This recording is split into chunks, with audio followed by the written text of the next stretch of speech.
Today I'm going to run you guys through a few points that I think you guys should keep in mind if you are in the market for a new camera, and especially deciding between the EOS R5 and the R6. What's going on, guys? My name is James and I'll make videos here on YouTube that can help beginner filmmakers grow faster. So the prices have been leaked and they look pretty accurate. The EOS R5 is set to come in at $3,899 US, and the Canon EOS R6 is due to come out at $2,499. So straight away you guys can see it's a $1,400 price gap between the R6 to the R5. And straight away I have got to come out and admit that I was wrong. In a previous video I did state that I thought the EOS R5 will be a lot more than this price that it's actually going to be released at. So I'm truly shocked that Canon has actually come to the ballpark with some good numbers and a very, very good camera. Now obviously you will choose the R6 over the R5 due to price primarily. I've always said that the EOS R5 is probably a great B cam for guys that already have cinema cameras and that need a very good B cam that isn't the same price as buying another cinema camera. So the EOS R5 does fit into that bracket really well, and especially with its high resolution, it can then match C300 Mark IIIs and C500 Mark IIs very well. It can also match 1DX Mark IIIs. I don't know why you would buy a 1DX Mark III these days. It's going to have a 20 megapixel sensor. It's going to have over sampled 5K footage down to 4K. So meaning that you're going to get very, very high quality 4K footage. Now it's still going to have 4K up to 60 frames and Full HD up to 120 frames. And it still is going to have 10-bit color depth. I don't know if that's internal or external. I haven't seen enough info on it at the moment, but even if it is external, which kind of sucks because R5 does offer internal, even if it is external, it's still something that majority of camera manufacturers these days still don't have. I'm looking at you, Sony.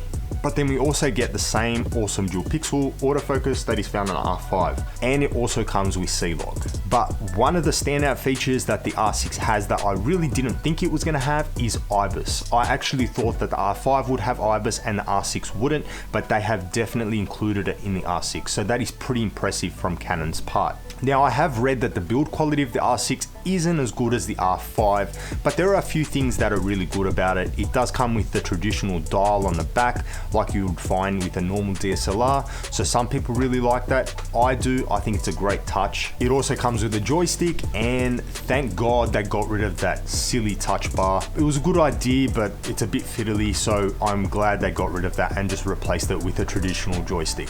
Now as you guys can see, and this video isn't all about specs, there is plenty of specs online at the moment where you guys can go read. It's just a take on what I think, and as you guys can see, yes, it's not as highly spec'd as the R5, but I think it's actually still pretty good. There is not many cameras on the market at the moment can still match the specs that the Canon R6 is coming out with, so I think Canon's doing really well.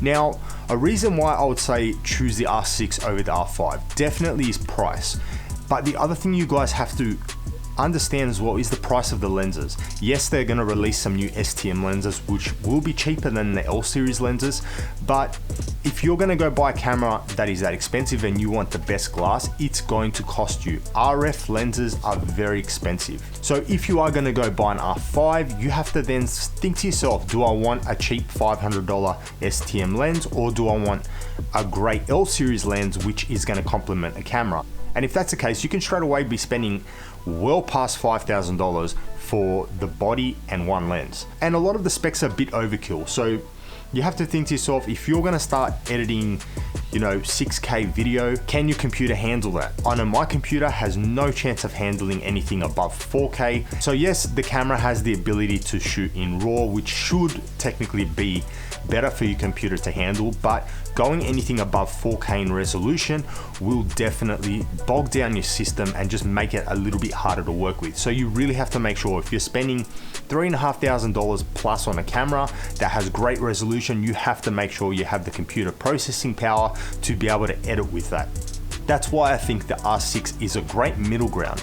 You're not as highly spec'd as the EOS R5, which I think is a bit overkill. It might be great in a year or two, but for now I think it's still a little bit overkill. And you're sitting in that place where, yes, you're only getting 4K 60.